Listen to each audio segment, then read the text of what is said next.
Hello everyone, welcome to GS education classes. My name is Gita.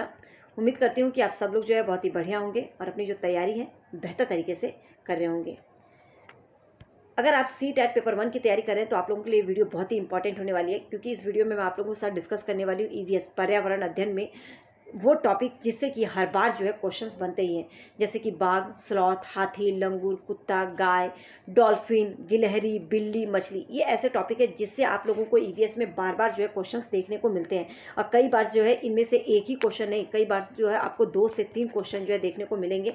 और आप लोगों को मैं कहती हूँ कि अगर आपका CTET पेपर 1 जो है पेपर 1 है तो आप 3rd to 5th की जो है NCERT आपको फॉलो करना है। और आप लोग जो है NCERT, ठीक है, NCERT, अगर आप लोगों के इसके नोट्स नहीं मिल रहे हैं तो आप टेलीग्राम पे जुड़ जाइएगा। इसके पूरे नोट्स जो है मैंने आप लोगों को भेजे हुए हैं। अब यहाँ पर जो है मैं आप लोगों को इसके क्वेश्चन की प्रैक्टिस भी करवाऊंगी, ठीक है, और कंटेंट भी देते हुए चलूँगी। जो प्रीवियस ईयर क्वेश्चन है ना, उसको जो है हम सॉल्व करेंगे, जिससे आप लोगों को पता चल जाएगा कि क्वेश्चन आते किस तरीके से। लेकिन मेन है कि चीज़ों को जो है एकदम टू दी पॉइंट्स में एक एक लाइन जो है आप लोग समझ के पढ़ें, क्योंकि अब जो क्वेश्चन है आपको स्टेटमेंट में आता है, 3-4 स्टेटमेंट दे देता है, उसमें से पूछता है कौन सा स्टेटमेंट जो है इनमें से कौन कौन सा सही है।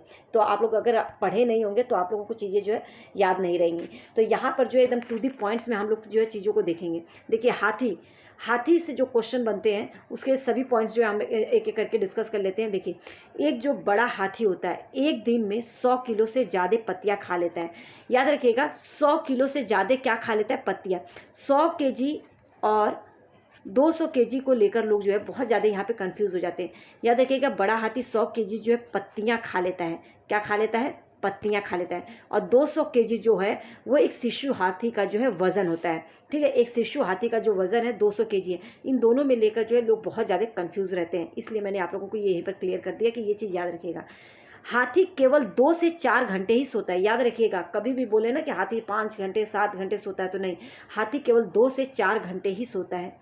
एक झुंड में जो है, एक झुंड में 10 से जो है 12 हाथी और हथनी होते हैं, ठीक है।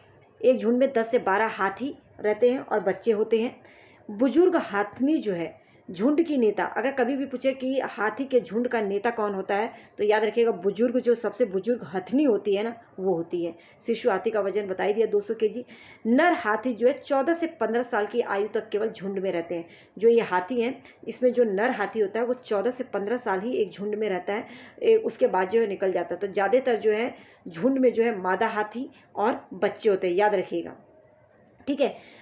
हाथी को कीचड़ में खेलना अच्छा लगता है। ये भी, उससे भी बहुत ज़्यादा क्वेश्चन आता है, क्यों खेलना अच्छा लगता है? क्योंकि कीचड़ जो है उसके शरीर को जो है ठंडक पहुंचाता है, ठीक है। ये तो हाथी के बारे में था। अब स्लॉथ के बारे में देख लेते हैं। देखिए, जो स्लॉथ क्या होता है? भालू। ये स्लॉथ जो है एकदम भालू जैसा जो है दिखता है, लेकिन इसकी खासियत क्या है कि ये पेड़ से उल्टे सिर लटक कर 17 घंटे सोता है। अभी हमने हाथी का पढ़ा ना, 2 से 4 घंटे, वहीं पर जो है भालू ये जो है क्या, 17 घंटे जो है सोता है। इसे सबसे सुस्त जानवर भी बोला जाता है। 17 घंटे सोता है और पेड़ से उल्टा लटक कर। इसका पूरा जीवन काल जो है ना 40 साल का ही होता है, ठीक है। और एक पेड़ पर जो है 5 साल रहता है। तो इसका मतलब कि एक पूरे जीवन काल में लगभग कितने पेड़ों का जो है ये चक्कर लगा लेता है? तो याद रखिएगा 8, क्योंकि अगर 5 साल तक एक पेड़ पे रहता है तो लगभग 8 साल तक जो है पेड़ों का जो है चक्कर लगा लेगा, ठीक है, अपने पूरे जीवन काल में। अब ये कहीं नहीं लिखा है, लेकिन इससे रिलेटेड क्वेश्चन आया है, क्योंकि ये कॉमन सेंस है। अपने पूरे जीवन काल में यह केवल 5 पेड़ों पर ही घूम पाते हैं। केवल 5 नहीं, सॉरी, केवल 8 पेड़ों पर ही जो है क्या करते हैं, घूम पाते हैं। सप्ताह में केवल एक बार जो है ये शौच के लिए उतरता है। बहुत ही सुस्त जानवर होता है, शौच के लिए भी केवल एक बार ही उतरता है। अब हम बात करते हैं बाघ की, ठीक है। इससे बहुत क्वेश्चंस आते हैं। देखिए, बाघ को मनुष्य से 6 गुना अच्छा दिखाई देता है। कितना? 6 गुना। मनुष्य से वो 6 गुना जो है बहुत ही अच्छा देख सकता है। जो बाघ की आवाज़ है ना 3 किलोमीटर दूर तक सुनाई देती है, ठीक है। 3 किलोमीटर दूर तक इसकी आवाज़ जो है सुनी जा सकती है। बाघ की जो मूछें होती हैं वो हवा में जो हुए कंपन को भाप लेती है। हवा में जो कंपन है ना वो किससे है? ये शिकार की सही स्थिति का इससे पता चल जाता है और अंधेरे में रास्ता ढूंढने में जो है मदद करती हैं। कौन? मूछें। तो बाघ की जो मूछें होती हैं बहुत ही काम की होती हैं। ये हवा में हुए कंपन को भाप लेती हैं। इससे जो है शिकार के वो सही स्थिति का पता लगा लेते हैं, साथ ही अंधेरे में जो है रास्ता ढूंढने में मदद मिलती है इन्हें। बाघ जो है ना मूत्र की गंध से दूसरे बाघ को पहचान लेता है। तो इस तरह से ये अब बोला जाता है कि जो बाघ है अपने मलमूत्र से अपना इलाका जो है घोषित करते हैं। तो मूत्र की गंध से वो दूसरे बाघ को भांप लेते हैं, उन्हें पता चल जाता है कि दूसरा बाघ जो है आया था। बाघ हवा से पत्ते हिलने और शिकार की झाड़ियों में हिलने। देखिए जो बाघ है ना, हवा से पत्ता हिल रहा है या कोई वहाँ पे जानवर है, मतलब कोई शिकार से जो है पत्ता हिल रहा है, इन दोनों के आवाज़ में अंतर को जो है भांप लेता है, याद रखिएगा। ठीक है, आगे हम बात करते हैं। बाघ के दोनों कान जो होते हैं ना, बाहर की आवाज़ को इकट्ठा, बाघ की जो कान है उसको किस लिए वो इस्तेमाल करते हैं, तो बाहर की जो आवाज़ है उसे इकट्ठा करने के लिए, और अलग अलग दिशाओं में बहुत ज़्यादा वो जो है घूम भी जाते हैं। मच्छर जो है हमारे शरीर के गंध, खासकर पैरों के तलवे और शरीर की गर्मी से ढूंढ लेते हैं। जो मच्छर होते हैं ना, हमारे शरीर का जो गंध है, हमारे शरीर का गंध है, और खासकर जो पैरों के तलवे का जो गंध है उसी से जो है वो ढूंढ लेते हैं। मच्छर के बारे में ये बात बताई गई है। बाघ और कुत्ते जो है दोनों अपना मलमूत्र से जो है अपना इलाका घोषित करते हैं। आगे भी इनके बारे में पढ़ेंगे। ठीक है, देखिए अब हम देख लेते हैं थोड़ा सा चीज़ें जो आपको इस चैप्टर में ना थोड़ा थोड़ा जो है चीज़ें बताई गई हैं। ठीक है, उन सब चीज़ों के बारे में हम देखेंगे। चिड़िया की जो आँख है उसकी पुतली जो है ना स्थिर रहती है, इसलिए उसे वस्तुओं को देखने के लिए जो है क्या करना पड़ता है, पूरी गर्दन हिलाना पड़ता है। चिड़िया की क्यों पूरी गर्दन हिलाना पड़ता है वस्तुओं को देखने के लिए, क्योंकि चिड़िया की जो आँख की पुतली है वो स्थिर होती है। जब पक्षी की दोनों आंखें एक ही चीज़ को देखती हैं तो याद रखिएगा उससे क्या पता चलता है, चीज़ के दूरी का एहसास होता है। जब दोनों चीज़ें जो है एक ही आंखों को देखती है तो वो दूरी का एहसास होता है, और अलग अलग दिशाओं में देखती हैं तो वो देखने के दायरा बढ़ता है।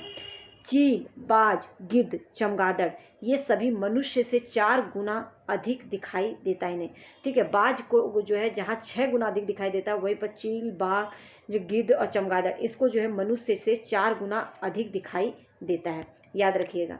आगे हम बात करते हैं लंगूर की। देखिए जो लंगूर है, लंगूर जंगल में ऊंचे पेड़ पर बैठा होता है।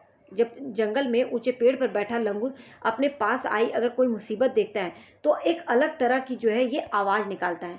उसकी आवाज़ में ना एक अलग आवाज़ होती है। जब वो मुसीबत को देखता है तो वो एक अलग तरह की आवाज़ निकालता है, और वो आवाज़ निकालकर अपने साथियों को एक तरह से संदेश देता है कि चौकन्ना हो जाओ। ठीक है, लंगूर के बारे में। कुत्ता के बारे में मैंने अभी बता ही दिया। कुत्ता जो है गलियों में अपनी जो है जगह घोषित करते हैं। कुत्ता जो है अगर उसके दूसरे कुत्ते जो है आसानी से जो है वो पहचान लेते हैं उनके मूत्र की गंध से। अगर किसी दूसरे कुत्ते की गंध आ रही है तो उन्हें पता चल जाता है कोई बाहर का कुत्ता जो है आया था। आप लोगों ने कई बार देखा होगा कि जब कोई गाड़ी जाती है तो कई बार कुत्ते जो उसके पीछे दौड़ते हैं। उसका कारण क्या होता है कि कहीं ना कहीं जो उस गाड़ी पर कोई दूसरा कुत्ता आके कहीं ना कहीं टॉयलेट किया होता है तो कुत्तों को जो है उसकी गंध आती है, तो उनको लगता है कि कोई दूसरा कुत्ता आ गया है। ठीक है, तो इस तरह से जो है कुत्ते जो है गलियों में अपनी जगह जो है हर एक कुत्ते की बटी हुई होती है। कुत्ता दूसरे कुत्ते के मलमूत्र की गंध से जान लेता है कि उसके इलाके के बाहर का कुत्ता है या अंदर का कुत्ता है। ठीक है, तो ये था कुत्ते के बारे में। अब हम बात करते हैं डॉल्फिन। डॉल्फिन भी अलग तरह की आवाज़ निकालती है और एक दूसरे से बात करती है। मछली जो है खतरों को चेतावनी एक दूसरे को जो है बिजली की तरंगे से बताती है। ठीक है, डॉल्फिन जो है याद रखना कि ये भी जो है अलग अलग तरह की आवाज़ निकालकर दूसरे अपनी जो है आपस में जो है बात करती हैं। वहीं अगर मछली की बात करें तो वो खतरे की जब भी चेतावनी होती है तो वो जो है बिजली की तरंग जैसी जो है बताती है, बिजली की तरंग जैसी उसकी मतलब कि भागने लगती है। ठीक है, तो एक दूसरे को बिजली की तरंगे देती हैं एक तरह से ये। ठीक है, अब हम आगे जानवरों की बात करते हैं। ये पूरा आपके एनसीईआरटी का है। ये देखिए गाय के बारे में क्या बोला गया है। गाय के आगे के जो दांत होते हैं वो जो है छोटे होते हैं। गाय के जो आगे के दांत होते हैं छोटे होते हैं, क्यों, पत्ते को काटने के लिए और घास चबाने के लिए। और पीछे के दांत जो है चपटे होते हैं और बड़े होते हैं। गाय के बारे में बताया गया है। आगे के दांत क्यों छोटे और छोटे होते हैं, क्योंकि वो पत्तों को काटने के लिए होते हैं और चबाने के लिए होते हैं। वहीं पीछे के दांत जो है चपटे और बड़े होते हैं। कई बार यही स्टेटमेंट देकर पूछ सकता है कि किस जानवर के बारे में बताया गया है। ठीक है, आगे के दांत छोटे होते हैं क्योंकि वो पत्ते को काटने और घास को चबाने के लिए होते हैं, और पीछे के दांत जो है चपटे और बड़े। और पूछ सकता है कि इसमें से कौन सा जानवर है, भैंस, गाय या आपका जो है बकरी। इस तरह से कई जानवरों के नाम देकर पूछ सकता है। बिल्ली के बारे में क्या कहा गया है। बिल्ली के दांत जो है नुकीले होते हैं जो कि मांस को फाड़ने के लिए।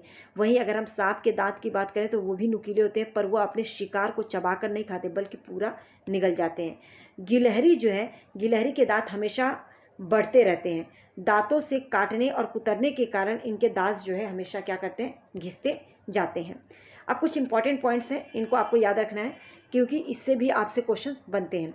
पक्षियों के हृदय में जो है ना, इसके भी 4 चैम्बर होते हैं, 4 कोष्ठ होते हैं, ठीक है। गिद्ध जो है मरे हुए जानवरों को खाकर पर्यावरण को स्वच्छ रखते हैं। कौन? गिद्ध।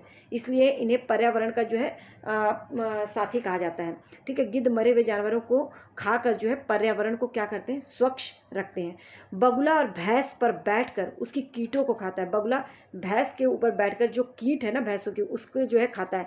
इसी प्रकार जो है बगुला जो है भैंस पर बैठता है, और क्योंकि बगुला और भैंस का एक सहजीवी संबंध है, ठीक है। बगुला और भैंस का सहजीवी संबंध है। कभी कुछ संबंध पूछा जाए तो याद रखिए बगुला और भैंस जो है सहजीवी संबंध है। चील, बाज, गिद्ध जो है मनुष्य से 4 गुना ज़्यादा दूर तक देख पाते हैं। गाय के आगे के दांत जो है छोटे और पीछे के चपटे होते हैं, बताई दिया। बिल्ली के दांत नुकीले होते हैं मांस खाने के लिए। छिपकली, मेंढक, सांप आदि जो है ठंड से बचने के लिए शीत निद्रा में चले जाते हैं। ये सभी पॉइंट्स इंपॉर्टेंट है आपके जानवरों से रिलेटेड, ठीक है। अब क्वेश्चंस आता है यहाँ पर जानवरों के सोने का समय, इससे भी क्वेश्चंस बने हैं, ठीक है। देखिए अगर कभी भी पूछा जाए जिराफ के सोने का समय, ठीक है, तो याद रखिएगा ये 2-2 का स्लॉट बना देते हैं। तो क्योंकि 2 ये 12 हो गया, तो आपका ये जो है 2-2 का स्लॉट होता है। तो जिराफ कितना, आपसे जो है पूरा ये जो है हाईलाइट करके पूछ सकता है जिराफ कितने घंटे सोता है। तो आपको जो है कितना होगा, केवल 2 घंटे, ठीक है। या तो इसका उल्टा हो सकता है, आपसे केवल एक हाईलाइट करके पूछे तो ये कौन से जानवर के सोने का समय है, तो कई जानवर दे दे तो बताना होगा आपको क्या, 2 घंटे तो केवल जिराफ होता है। गाय 4 घंटे, बिल्ली 12 घंटे सोती है, हाथी 4 घंटे सोता है, शेर 8 घंटे सोता है, और अजगर 18 घंटे। स्लॉथ का बता ही दिया कि आपका वो जो है कितना 17 घंटे सोता है। तो इस तरीके से जो है आपका ये जो है मैप करके जो है पाई चार्ट के थ्रू जो है क्वेश्चन पूछा जाता है। अगर 2 आपसे हाईलाइट करके पूछे कौन सा जानवर इस पाई चार्ट के अनुसार कौन सा जानवर कितने घंटे सोता है, तो आपका इसके अनुसार कौन सा जानवर इतना सोता है, तो आपको पता होना चाहिए कि 4 घंटे किसका है, आपके गाय का। अगर 12 घंटे का वो करे तो बिल्ली है, हाथी 4 घंटे। तो इस तरह से कभी भी 2 ऑप्शन एक साथ नहीं होगा, या तो ऑप्शन उस तरीके से बनाया जाएगा, इसमें लेकर कंफ्यूज मत होना। लेकिन आपको पता होना चाहिए कौन सा जानवर कितना सोता है। तो यहाँ पर जो है जानवरों से रिलेटेड जितने भी पॉइंट्स बनते थे मैंने आप सब लोगों को करवा दिया। अब इससे रिलेटेड मैं क्वेश्चंस भी आप लोगों को करवा दूंगी, बस जुड़े रहिए, कीप सपोर्ट। आप लोगों को प्रीवियस ईयर क्वेश्चन जो है मैं करवाऊंगी, साथ में जो ईवीएस के जो पैडागॉजी है ना, आप लोगों को मैं बार बार कहती हूँ कि पैडागॉजी जो है टोटली अंडरस्टैंडिंग बेस्ड होती है, इसके मैं प्रैक्टिस कराऊंगी, प्लस पैडागॉजी के कुछ जो है ना पॉइंट्स आप लोगों को दे दूंगी मैं, उसको आप लर्न कर लीजिएगा, क्योंकि उसको जो है आप याद कर लेंगे तो आपको पैडागॉजी में जो है सॉल्व करते समय पैडागॉजी के क्वेश्चंस जो है आपको मदद मिलेंगी। 15 मार्क्स की पैडागॉजी आती है, 15 मार्क्स की जो है आपका ईवीएस जो है एनसीईआरटी से आता है। बस जुड़े रहिए, पूरी जो है तैयारी मैं आप लोगों को यहीं से कराऊंगी। याद रखिएगा आपका सेफ स्कोर 90 है, और आप लोग जो है 110 का स्कोर लेकर चलेंगे। आपसे अभी तक जो है इसके मार्क्स का कहीं पर कुछ भी नहीं आता है, बस आप लोगों का जो है पास होना जरूरी है। तो आप अगर अपना सीटेट का एग्जाम पहली बार देने जा रहे हैं तो अच्छी मार्क्स आते हैं तो वेल एंड गुड, लेकिन सबसे पहला टारगेट जो है आपको ये रखना है कि आप कम से कम इस बार का सीटेट आपको निकालना है, ठीक है। तो उम्मीद करते हैं ये वीडियो आप लोगों के लिए इन्फॉर्मेटिव रहेगी। Thanks for watching, all the best. बस जुड़े रहिए and keep support, all the best.